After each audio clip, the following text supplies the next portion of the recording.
O governo do estado lançou o decreto 35.547 para a redução de ICMS em querosene de aviação para companhias aéreas, né? O decreto é do final de junho de 2023.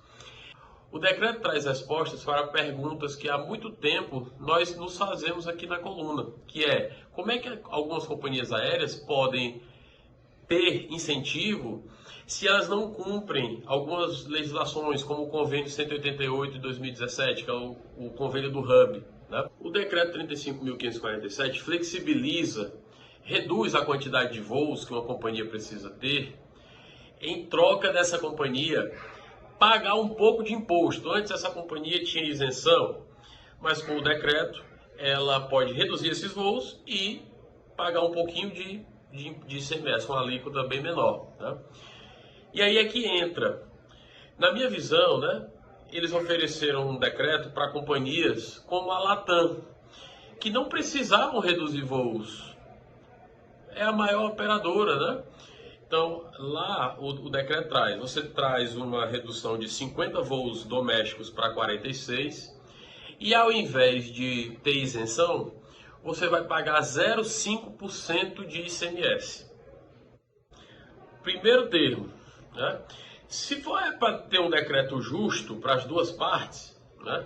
A Latam, que pode agora ter 8% a menos de voos, ela deveria ter 8% a menos de benefício. Mas não, vai fazer 46 voos ao invés de 50 e só perde 3% do benefício dela. O estado tem 8% a menos de voos em Fortaleza e a Latam perde apenas 3% do benefício, ou seja, vai pagar uma quantidade mínima de ICMS. Segundo ponto, o decreto 35.547 ele vigora em junho, um mês antes da autoestação, que supõe-se que você vai ter mais voos, mais turistas, né? E não, o decreto ofereceu menos voos para a companhia justamente nas portas da autoestação de 2023, e foi justamente essa autoestação de 2023 que nós trouxemos na coluna, que foi o pior julho desde 2010. Terceiro ponto, outra distorção trazida pelo decreto foi que voos que já estavam à venda, programados para ocorrerem, foram cancelados por causa do decreto, suspensos pelo decreto. Por quê? A Latam já estava vendendo a terceira frequência para Miami, por exemplo. O decreto diz que a companhia só precisa chegar a 3 voos internacionais a partir de janeiro de 2024. Então, a terceira frequência, que antes do decreto começava em outubro, ela vai operar em outubro, em novembro, dezembro, que são meses de altíssima estação. Eles não vão operar mais, eles voltam a operar apenas em janeiro de 2024. E faz sentido para a companhia aérea. Então, são 3 pontos de distorção trazidos no caso da Latam, né? Justo a companhia que teve resultados excelentes em janeiro, em julho de 2023, porém operou muito menos do que a normalidade, como nós trouxemos, né? E aí cobrou o que quis do passageiro, que ou pagava ou não voava. Eu preciso ser justo com o governo do estado e reconhecer que eu não conheço as condições negociais para o decreto. A gente não sabe se uma companhia aérea chegou e avisou, olha, eu tenho condições melhores no outro estado e se você não fizer assim eu vou reduzir mais ainda a quantidade de voos, né? Não é essa transparência. Porém, se não foi isso que aconteceu, ou seja, se não foram as companhias aéreas que demandaram um decreto dessa forma, os negociadores do governo do estado não souberam atuar, na minha opinião, porque trouxeram condições piores do que nós já tínhamos. Ok, nós falamos sobre a Latam.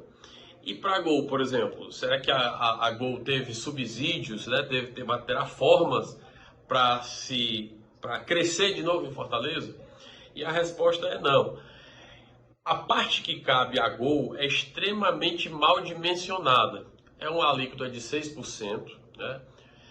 A Gol até pouco tempo atrás pagava 12 com o voo para Buenos Aires, então pagava uma alíquota de 6%, como nós já noticiamos em outras colunas, que menciona 22 voos domésticos semanais. Até um táxi aéreo faz mais do que isso, no sentido de que 22 voos semanais é 1,5 decolagem por dia. Todas as companhias fazem pelo menos 10 vezes isso, 8 vezes isso. Então, assim, é mal dimensionado e só pede 2 voos e pede 2 voos internacionais. Dado que a Gol acabou de suspender o voo para Buenos Aires semanal que ela tem, ela não faz jus ao benefício de 6%. Então fica a pergunta.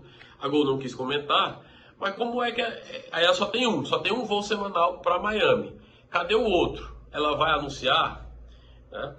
E outro ponto, a gente conversou muito nos últimos meses dizendo que os voos internacionais novos da Gol seriam 2 para Buenos Aires e 2 para Bogotá.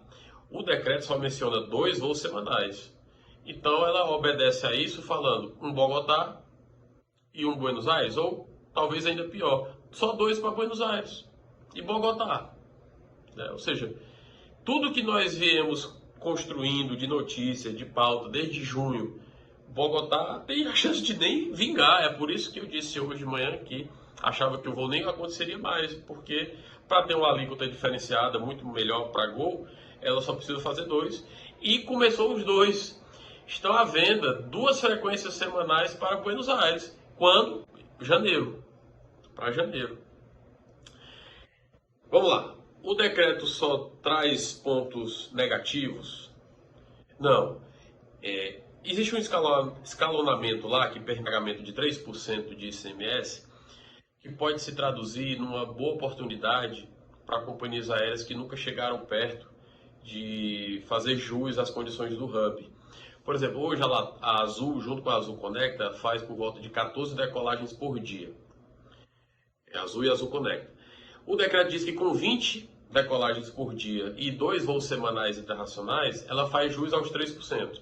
Hoje a Azul paga 7% e poderia pagar só 3%, né? Voltando, por exemplo, com voos internacionais de um corredor só, como prevê, para Cayena, como tinha. Então, domesticamente falando, faz sentido essa parte e atenderia só a Azul, porque a Gol a gente queria que ela crescesse, mas ela só reduz, infelizmente.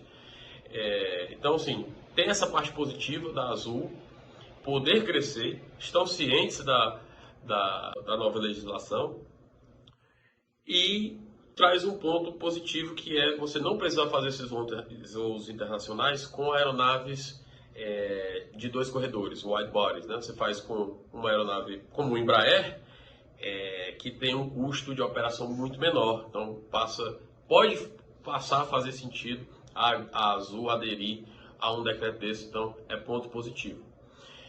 No mais, se dependermos apenas do decreto 35.547, nós deveremos ter meses e meses seguidos de baixa movimentação. E a altíssima estação do final do ano vai virar outro desempenho muito ruim. Então, é o que a gente tem para falar por hora.